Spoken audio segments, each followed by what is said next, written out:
A priori, es uno de los algoritmos más sencillos que existen para la generación de ítems frecuentes. Hemos visto que este algoritmo se basa en el principio a priori para poder el espacio de estado y que supone una mejora significativa en rendimiento frente a la estrategia de fuerza bruta que exploraría el espacio completo. A pesar de esta gran ventaja, ya hemos comentado que el algoritmo tiene una considerable sobrecarga porque tiene que realizar varias pasadas sobre la base de datos de transacciones para calcular los soportes de las reglas. Además, el rendimiento del algoritmo se puede degradar cuando los datasets son densos, debido al aumento del ancho de las transacciones. Hasta la fecha se han desarrollado varios métodos para evitar esas limitaciones. A lo largo de esta presentación explicaremos brevemente las más importantes. La búsqueda de ítems frecuentes puede considerarse un recorrido por la estructura en capas de ítems que mostrábamos en la presentación anterior. La estrategia de búsqueda que usa un algoritmo decide cómo se recorrerá dicha estructura en capas durante el proceso de generación de ítems frecuentes. Hay estrategias de búsqueda que son mejor que otras, dependiendo de la configuración de los ítems frecuentes en la estructura. El algoritmo a priori usa una estrategia que va desde lo general a lo específico, donde los ítems de tamaño K-1 se combinan para obtener los de tamaño K. Esta es la estrategia que se ve en la primera de las tres figuras. Alternativamente, uno podría seguir la estrategia que va desde el ítem más específico hasta los más generales. Esta estrategia sería útil para descubrir ítems frecuentes maximales en transacciones densas, donde la frontera de los ítems frecuentes se sitúa cerca de la parte más baja de la estructura en capas, como podemos ver en la figura B. Específicamente, si un K-ítem es maximal frecuente, no tendremos que examinar ninguno de sus subconjuntos de tamaño K-1. Sin embargo, si es infrecuente, tendremos que comprobar todos sus subconjuntos de tamaño K-1 en la próxima iteración. Un tercer enfoque es combinar las dos estrategias anteriores. Esta estrategia requiere más espacio para almacenar los ítems candidatos, pero puede ayudar a identificar rápidamente la frontera de los ítems frecuentes, como ilustra la figura C.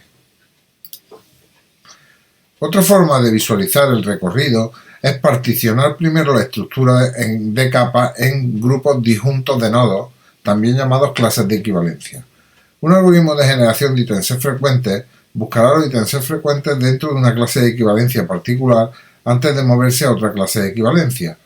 A modo de ejemplo, la estrategia en capas que se usa en a priori puede considerarse como una forma de particionar la estructura en capas sobre la base de los tamaños de los ítems.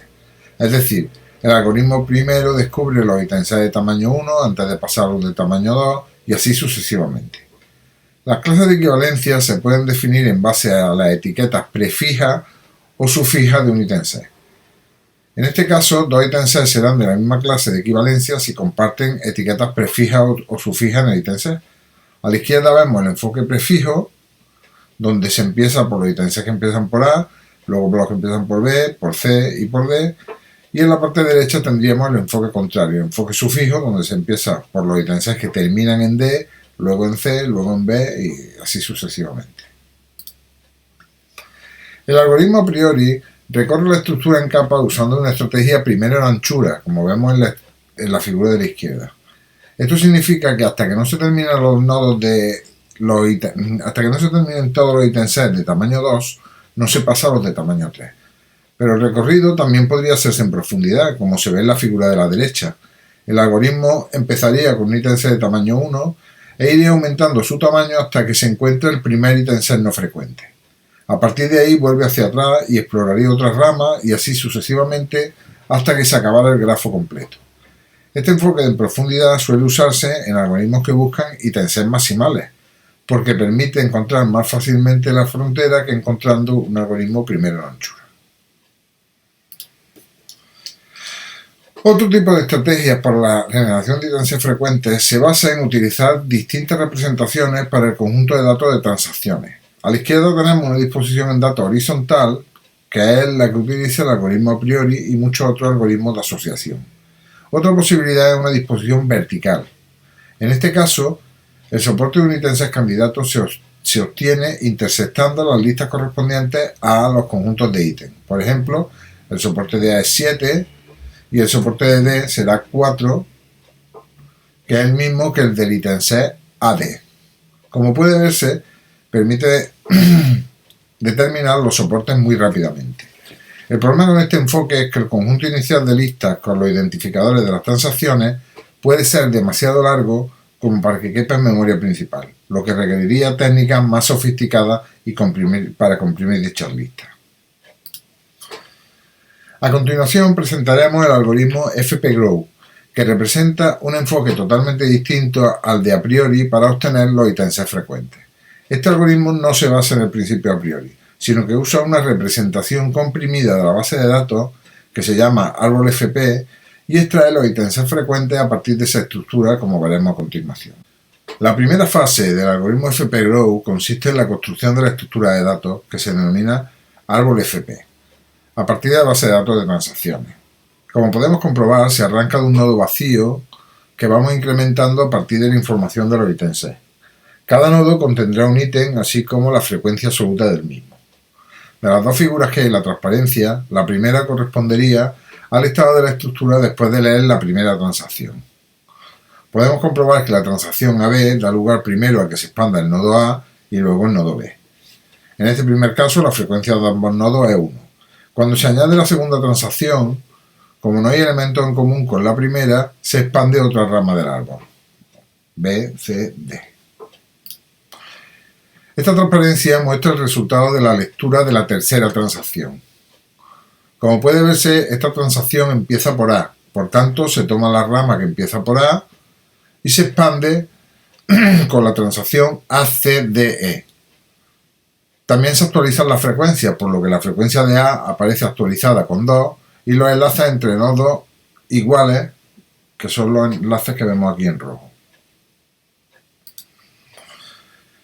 Esta transparencia muestra el resultado de la lectura de la cuarta transacción. Como puede verse, esta transacción también empieza por A, por tanto se toma la rama que empieza por A y se expande con la transacción ADE. También se actualizan las frecuencias, por lo que la frecuencia de A aparece actualizada a 3 y los enlaces entre nodos iguales, D y E. Esta transparencia mostraría el resultado de la lectura de la quinta transacción. Como puede verse, la transacción empieza con AB, por tanto, se toma esa rama y se completa con el nodo C. También se actualizan las frecuencias, con lo que la frecuencia de A aparecerá actualizada a 4 y los enlaces entre nodos iguales.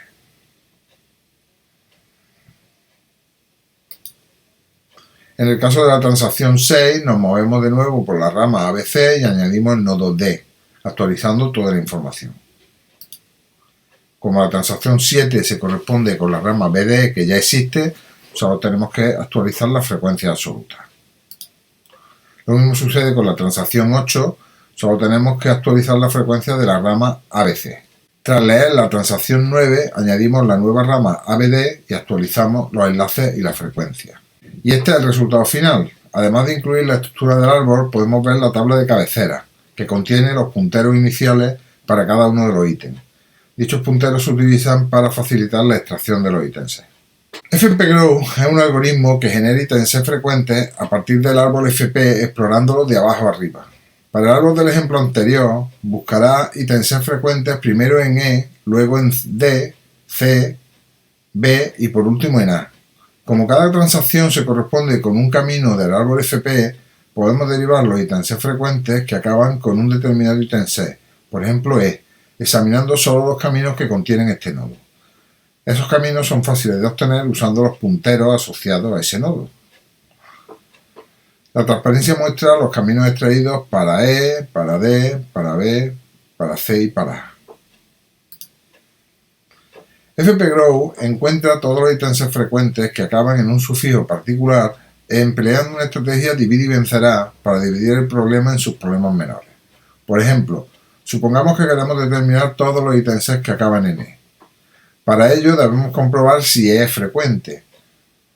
Si lo es, consideraremos el problema de encontrar los ítems frecuentes que acaban en DE seguidos de CE, BE y AE.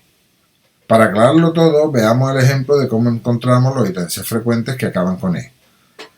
Recopilamos todos los caminos en los que aparece el nodo E. Estos caminos se denominan caminos prefijos. De los caminos prefijos mostrados en la figura, comprobamos que la cuenta de soporte es 3 para el nodo E. Como el umbral de soporte para las reglas era 2, podemos decir que E es un ítem C frecuente.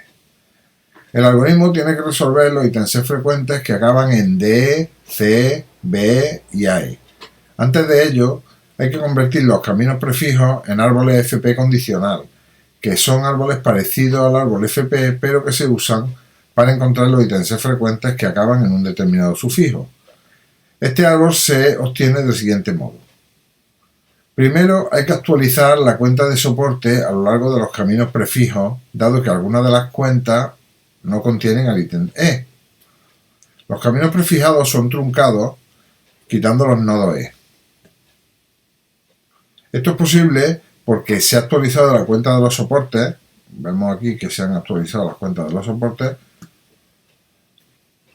para que reflejen solamente las transacciones que contienen E y los subproblemas de encontrar ítems C frecuentes que acaben en D, C, B y AE ya no necesitan la información sobre el nodo E. Después de actualizar la cuenta de soporte, hay ítems que no serían frecuentes. En estos casos eliminamos los ítems, por eso es por lo que ha desaparecido de esta rama el nodo B. La figura nos muestra el árbol FP condicional que resulta para E. Este árbol es un poco diferente del original, que muestra los caminos prefijos, porque aquí se han actualizado los valores de las cuentas de la frecuencia y se han eliminado el nodo E y el nodo B. El algoritmo FPGROW usa el árbol FP del nodo E para resolver los subproblemas de encontrar ítems C frecuentes que acaban en D, C y AE. Para encontrar los ítems C frecuentes que acaban en DE, se recopilan los caminos prefijos para D a partir del árbol FP condicional para E. Añadiendo los conteos de frecuencia para el nodo D, obtenemos el soporte para DE.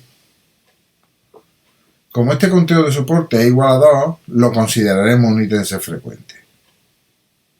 A continuación, el algoritmo construye el árbol FP condicional para DE usando el mismo enfoque que realizamos anteriormente. Y nos quedaría un árbol como el que tenemos aquí a la derecha de la figura. Como este árbol solo tiene un nodo cuyo soporte es 2, el algoritmo devolverá el ítem C frecuente A, D, E y pasará al siguiente subproblema, que sería el correspondiente a los ítems C que acaban en CE en lugar de DE. Después haría lo propio para los que acaban en AE. Y con esto finalizamos esta presentación y en la próxima presentación nos dedicaremos al tema de la evaluación de reglas.